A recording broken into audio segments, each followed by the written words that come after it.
Mnangagwa's bizarre claims expose credibility crisis. The 11th of September 2025. Spread the love. The Newshawk's opinion editorial. Zimbabwean President Emmerson Mnangagwa appears unfazed by his already battered credibility, often making strange claims that further damage his tattered reputation. In May 2020, Mnangagwa stunned the country by declaring that the RTGS dollar, then functioning alongside the discredited bond note, was the strongest currency in the region. That claim was not only alarmist, but also exposed his shaky grasp of economic realities. Today, Zimbabwe's currency remains one of the weakest in the world. The latest version, the Zimbabwe Gold ZVAITWA, launched in April 2024, is already widely expected to collapse like its predecessors due to poor fundamentals, lack of confidence, bad governance, and corruption. Even Mnangagwa's advisors have fed into the narrative. In 2020, Eddie Cross, one of his economic advisors,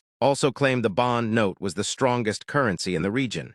History proved otherwise. Fast forward to today, Mnangagwa insists Zimbabwe is riding a wave of economic growth. But observers say the only visible wave is one of company closures and mass emigration. As millions flee economic hardship, growth statistics touted by government are based on a small, fragile economic base, percentages that sound impressive but translate into little improvement in real terms. Adding to the absurdity, Mnangagwa recently claimed at the Sanganai/Hlanganani World Tourism Expo in Mutare that Zimbabwe not only boasts natural beauty, wildlife, and culture, but also the most beautiful women in southern Africa. The remark drew laughter and derision across social media, with many dismissing it as yet another example of empty propaganda. Indeed, while Zimbabwe once invested heavily in education under Robert Mugabe, achieving high literacy rates, the collapse of the economy has steadily eroded these gains. Literacy is not the same as intelligence, and Zimbabwe's brain drain is less proof of superiority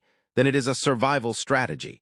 Talent thriving in systems built elsewhere. Mnangagwa's latest bizarre pronouncements on currency strength, economic growth, and even women's beauty show a leader out of touch with reality. Instead of inspiring confidence, his words expose the credibility deficit at the heart of his rule.